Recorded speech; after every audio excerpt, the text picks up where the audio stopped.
Hello everyone, I want to show you another technique called how to find names using temple sort technique. And what it is it's an easy way to find ancestors who need more work and ordinances by searching through your temple list for missing ordinances. Let me demonstrate.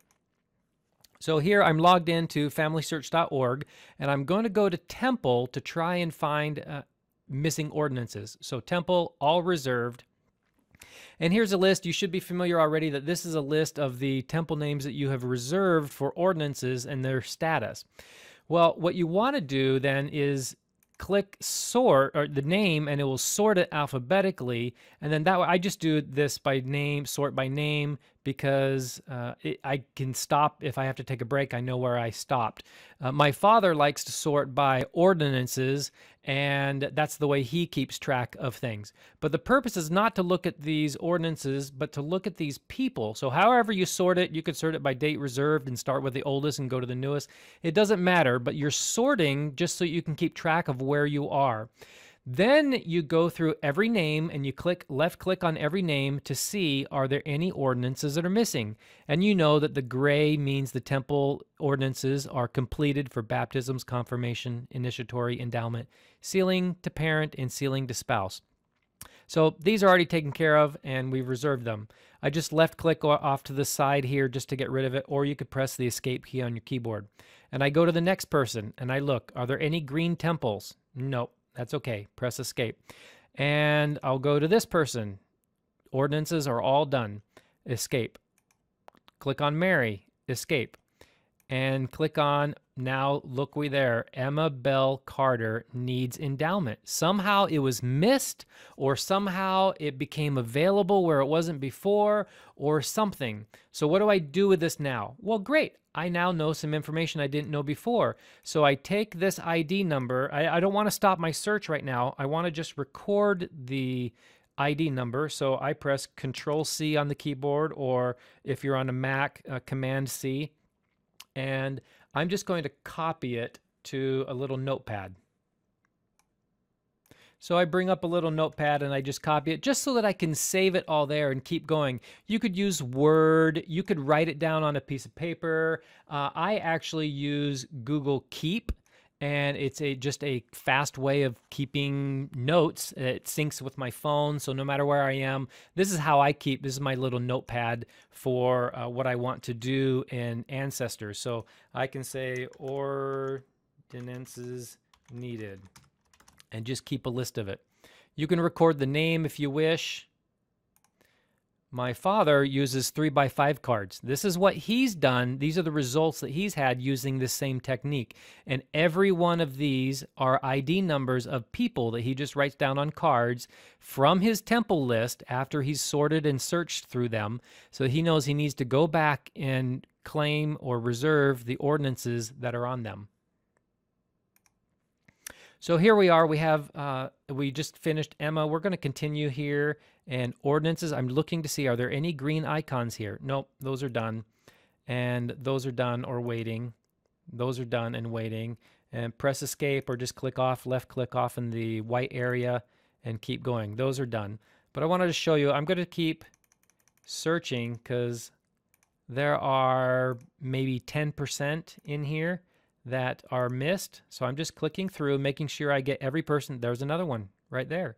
Somehow the sealing to parents either became available or was missed originally. So I'll just take it and bring up my Google Keep. I copied it with Control C or Command C on the Mac and Control V, paste it in, and I know I need to look up those two ordinances.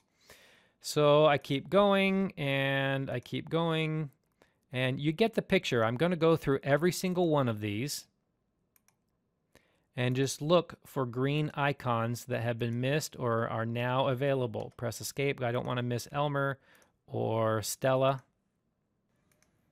Here's another one here. Arthur, sealing to spouse, and Ida. So both of them, I need their ID numbers. Because it's a marriage, I need to come here and copy the ID number, paste it into my list, and Get Ida's information as well. Paste it into the list and continue. Make sure you also look at these ceilings, these marriages here, because you will find names in the marriages as well. So we copy Adeline here and add her to the list.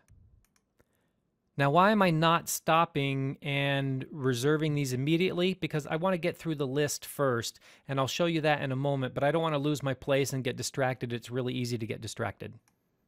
So now I'm done with my list. I've gone through all the names. Let's see the results. I did this off camera so you can see, and I just copied down what information I had. These are all the people that I found using this temple sort method.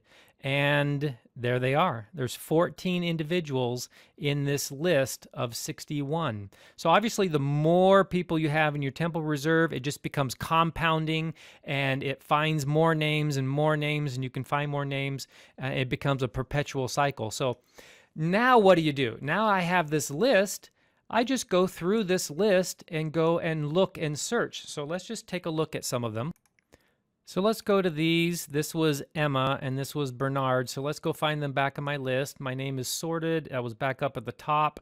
So I come up here and here's the Emma Bell Carter. I've confirmed the ID number that was it. Or if you wanted to, you could go search, find, and search by ID number and find the person later. Oop, let's search that. Let's go to Emma now. I click on Emma. She was the one that needed endowments. So I go to tree, and now I've switched my mindset from finding to cleaning up and reserving and fixing any problems. And I see, wow, look at all these. So the reason we come here is look at all these green temple icons. Is not only are we searching for Emma, but we're searching for 2 generations up to see if there's any icons, and 2 generations down to see if there are any icons. And there's lots of icons here. And that's why we're doing it, because this is where I'm finding the name. So I click here and I can see that, yep, as I knew before, Emma needs her endowment. I can request it and take the name to the temple or share the name with the temple. And I can see other names. This one needs permissions required, so I can't do that one without permission.